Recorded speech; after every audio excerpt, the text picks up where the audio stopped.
Hi everyone, it's Dietza from Atlanta Diamond Design, and I'm here first and foremost to invite you to our upcoming event, Pearls, Petals, and Prosecco, May 3rd at the Johns Creek store from 11 to 3.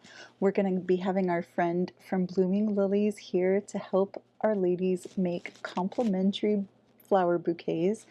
And also we're going to have a big trunk show of all sorts of pearl jewelry. We're going to have sips and bites, and we're going to have a pearl maintenance station. I would like to wear my pearls at the event, so I'm not waiting for the event to do this. I'm very excited to wear my pearls. I unfortunately haven't been wearing them for a while because if you see, they have these very unsightly gaps. They've gotten stretched out. These are my stretch pearl bracelets. First thing I love about these bracelets is how accessible they are. These look just as good as any other pearl bracelet, but because they're on a stretchy cord and don't have a clasp, they are very, very affordable. Also, if you have anybody that you know that is hypoallergenic or that is allergic to certain metals, this is hypoallergenic. And if you know anybody that has a real passion for, ecology, pearls, especially like this without a clasp, are just about the most ecological jewelry that you can purchase. Having the mollusks in the water helps clean the water. Now, they do tend to kind of stretch out over time like this.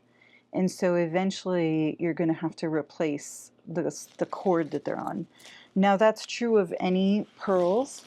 These pearls are strung with a knot in between each pearl. The benefit of that is if it breaks open, you might lose one pearl, but that's it. Now, this is a much more expensive item to maintain, but you don't need to get it. It depends. It really depends on how you treat your pearls, really. Some people don't need to get them restrung that often. Some people insist on wearing them in the shower. I don't know why. I really don't think you should do that. But if you wear them a lot more, maybe once a year. So restringing this is done by a restringer. We offer that service. Just see us and we'll figure it all out and bring them with you on Saturday. But I wanted to talk about this. Oh, and by the way, if you don't want maintenance, if you're like, I do not have time in my life for jewelry that requires maintenance, there are other ways to enjoy pearls that aren't as high maintenance. Now, this is no longer accessible. That's a gold chain in between each pearl. And gold chains do wear out eventually, not as fast as cord. But yeah, I was really hoping to focus on this today just because of how very affordable these bracelets are. And they look good enough to wear to a black tie event, especially when you wear a stack of them. Oh, it is so nice. So the first thing I'm going to do is I'm going to take advantage of the fact that I'm taking them off of the cord to clean them. Do they need it? I don't know, but I bet they'll look a lot better. I'm just, as long as I'm here, why not? So this is, in this bowl, I have this gentle jewelry cleaner. This is what we're going to have out at the event for you to clean your own pearls. If your pearls are strung like this on a silk cord, we're just going to wet a cloth and run that cloth and wipe down the actual pearl instead of soaking like this. Because when you soak the silk, it kind of weakens the fibers over time. And as far as regular jewelry cleaner goes, it's not for your pearls, it's not for your turquoise, your opals, anything porous really needs to go into this gentle jewelry cleaner, and only for a couple of minutes. If you live far away and you don't have access, I think if you just use a natural soap and you really just need a drop in warm water, that's enough. And then I am cheap, so this jar does come and it has this nifty little tray to lift your piece out, and you could just put your stuff directly in here, but what I do is I pour out just enough to cover my pearls, and then this solution that is spent, this is going to go into a separate jar. It's reusable. When I say spent, all I mean is that it's not brand new like this stuff. So this stuff is going to stay in this jar, and this stuff is going to go to a different jar. And when this stuff looks brown and gross and really like used up, I'll just toss that out, and I will use more of this stuff. And that way I can make it last longer. And if I feel like this is, I don't know, it evaporated, you know, it's not enough for the piece that I'm cleaning, then I'll add more from the new jar. And so then I always, whenever I buy solution like this, I have two jars. One is the new stuff, one is the unspent stuff. So while we're waiting for it to soak, I just want you to notice what I am using to store my broken. Yes, I love these bracelets and I have a lot of broken ones. So I'm really excited to finally be fixing them. So a cardboard box like this, I'm sure you get like 10 of these in the mail every month. So keep them. They're useful. A natural fiber undyed little pouch is also an option. What you do not want to be using is this. Your pearls need air. They need to breathe. And if you choke them, they will turn a sort of over time, like a cream color. If you have a vintage set of pearls that has that cream color, that's, I promise you 100% that's what happened. You cannot bring them back. They died. Now you can enjoy them like that. There's some, you know, some people that are into that whole like vintage look with the graduated cream colored pearls. It's fine. But if you look at my bracelets, I told you I'm a real fan of these stretch bracelets. You could tell right away which one is the pearl. And it's because here. And that's what's so magical about pearls, is that luster. And that's what you want to preserve. Okay, so our pearls are done soaking. And so we're going to take them out of this solution. It doesn't take long, maybe 2 minutes. And then if they're really dirty, then you could take, it comes with this little brush, and you can use that to brush them off. If you don't have the kit at home, I'm sure you have an old toothbrush. If it was good enough for your teeth last week, I'm sure it's good enough for your pearls, but a soft bristled toothbrush. Now, if your bracelet popped and that's why you're doing this, then you want to make sure that you didn't lose any beads. So I'm going to use a regular ruler. I'm going to line them up and see. A regular bracelet is 7.5 inches. If you don't know how long to make it, just use a measuring tape to measure your wrist. Now, if you lost beads, then you could supplement. I could turn 3 bracelets into 2. I can go to the jewelry store and buy more pearls, or perhaps add some other beads like silver or something else. You can make a pattern with something. It could end up looking really cool. This is my beading cord. Stretch Magic. This is 0.5 millimeter. So the key is you want some like stretch and give. You want it to be clear, maybe white, and you want it to be the right diameter. If it's too thin, it'll break more easily. If it's too thick, it won't fit through your pearls bead hole. And so it's like something that you could probably find at your local craft store.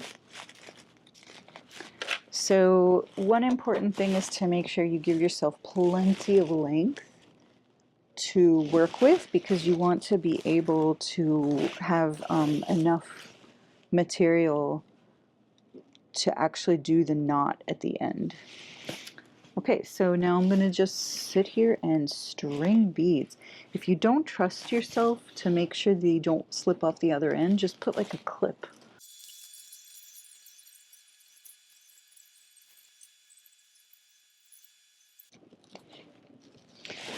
Okay, here we are.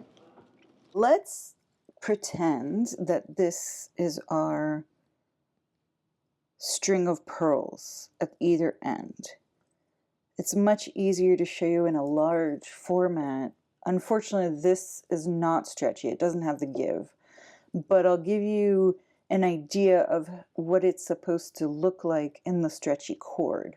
So you make an X. It doesn't really matter right or left here, but the one that's on top gets wrapped around. So this is how you're used to making a knot once. So in this case, do it twice. And then the one that was on top, you keep track of that.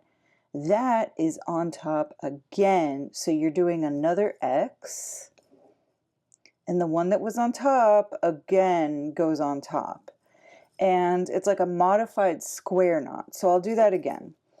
You have your two ends.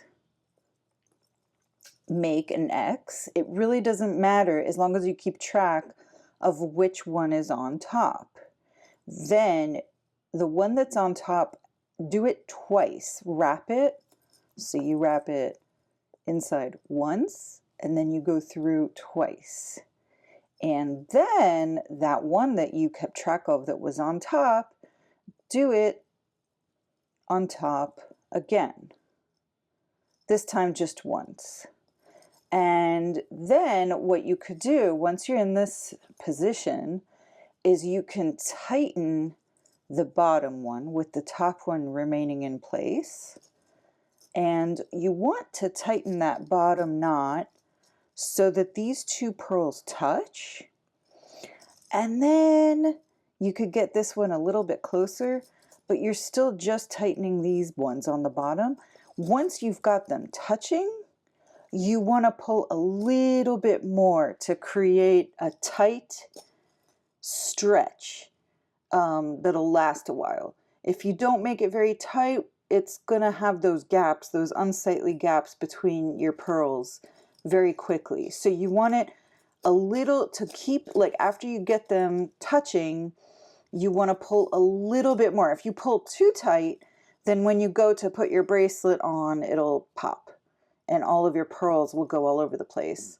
So then the purpose of that extra loop in this bottom knot was so that it is easy for you to position your pearls and it won't open back up. This is easier done while resting the pearls on a table. For the purpose of this demonstration, I have it up here in the air.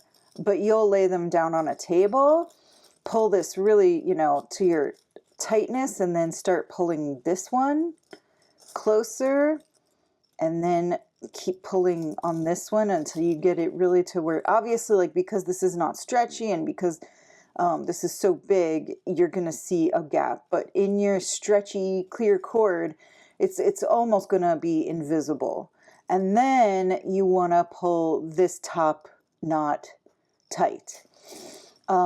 So like I said, you can really see it very clearly here, but in your actual clear stretchy cord, it won't look like that. Now, you're here, you've got it, you know, to the right tightness that you want.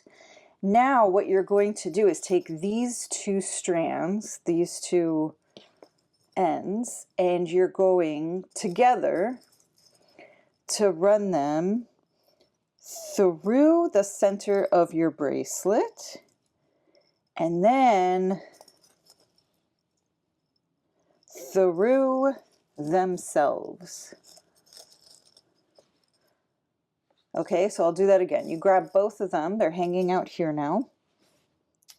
And you're going to run them through the bracelet and then through themselves. And when you pull tight, you don't need to do much. It will automatically tighten to the actual knot. This is very, very obvious in this rope that I'm using.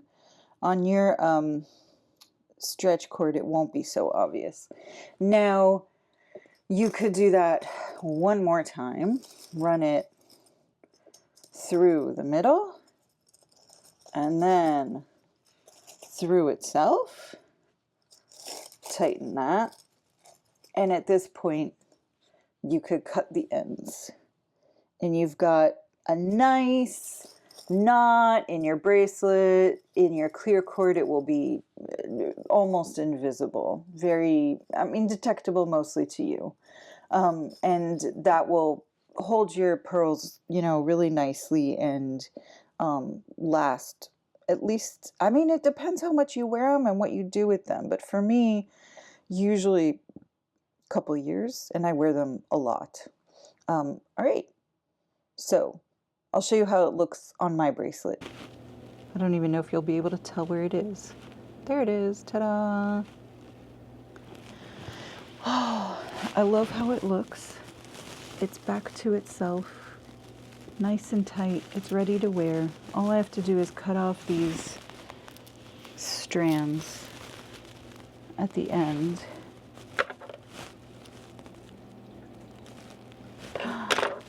And it's ready to go. I'm so pleased with how it looks. If all of this looked daunting to you, then bring your stretch bracelets with you on May 3rd and we'll do it together. I wanted to mention that during our event, we are going to be offering silver pearl studs for just $39 and gold pearl studs for just $79. So if you were looking to add to your pearl collection for you or a daughter or a granddaughter or a mother, this is a really great opportunity to get them at a steal. We will be offering rain checks, so even if you show up at 3 o'clock and we're out, you could still get the deal. So please join us on May 3rd, 2025 at 11 to 3 at the Johns Creek store. We look forward to seeing you there. Bye, everyone.